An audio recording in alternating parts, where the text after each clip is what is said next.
Welcome back to the show. Well, with a budget and an election imminent, two opposing sectors are putting their differences aside to join forces.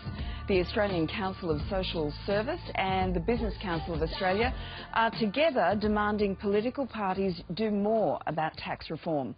Their chief executives, Cassandra Goldie from ACOSS and Jennifer Westacott from the Business Council, join us now. Good morning to you both. Good morning. Good morning. Cassandra, if I can start with you, it is quite unusual for the business and community sector to work together. What's prompted you to join forces?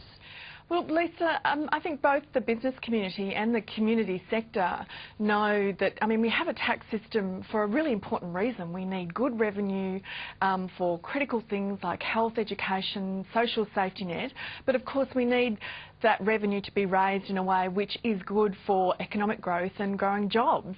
This is a hard task, we know that, but I think it's very important right now that we out there outside of politics are urging our political leaders to show the courage that's needed and to stay the course on something that's so important both socially and economically.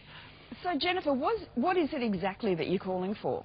Well, we want to see the tax system have a number of key changes. Firstly, at the federal level, we want to see income taxes go down, particularly for very low income people, particularly those people who are going to be hit by this thing called bracket creep, where inflation takes you another tax bracket. And of course, we want to see company taxes go down because we have one of the highest rates of company tax in the world. We want to see that done in some stages, and we've got also this crazy system of one tax rate for small business, one tax rate for big business. We want to see state taxes fixed. We want to see a kind of removal of things like stamp duty, which is terribly inefficient, and anyone who's trying to sell a house and you think you've kind of made this amount of money and you get hit by a stamp duty. Those sorts of things, are really important to growing the economy, and that's what tax reform's all about. We've got to grow the economy. That'll mean there are more revenues for government, more certain revenues, and we've got to, I think, address some of the issues of volatility in the tax system. That means things like company taxes, income taxes, that they're not as reliable as they used to be, and of course that has a hit to the budget bottom line. So we want to see comprehensive tax reform. So Cassandra, what do you think will happen if political parties actually fail to form a concrete plan on tax reform, because it's all been very wishy-washy? Well, look, this is the concern. Right now it looks like we've got tax reform being reduced to some very small changes, potentially scare campaigns, from the different sides of politics, when what we are saying is that we need some really serious stage reform. This is a long task for us.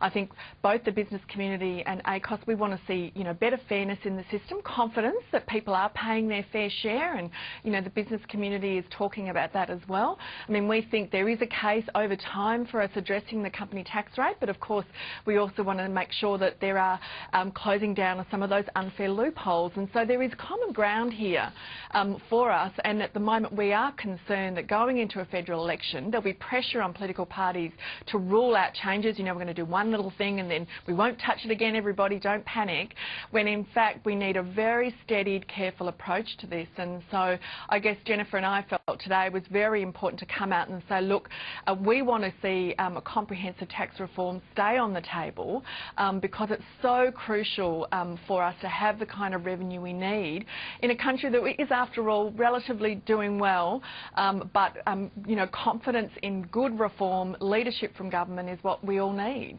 Jennifer, the problem with all of this, it sounds great in theory, but all of the politicians and the political parties are at each other's throats at the moment because the polls are so close.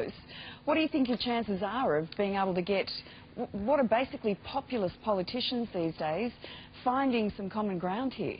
Well, I think the first thing is to sort of try and give a practical plan. So the Business Council last week launched a sort of three-stage approach so you can bite things off in some chunks. I think the second thing, Lisa, is that we've got to remind people that it's one thing to win an election, it's another thing to govern.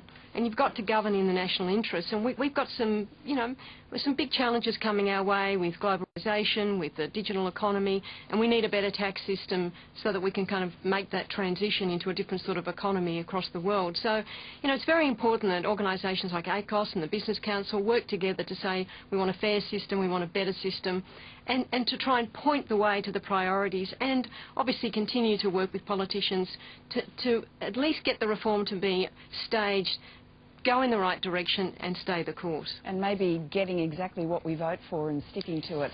Well, Jennifer, I think that's really important, yeah. Absolutely. Jennifer and Cassandra, unfortunately, we'll have to leave it there. Thanks very much for your time this morning. Thank you very much.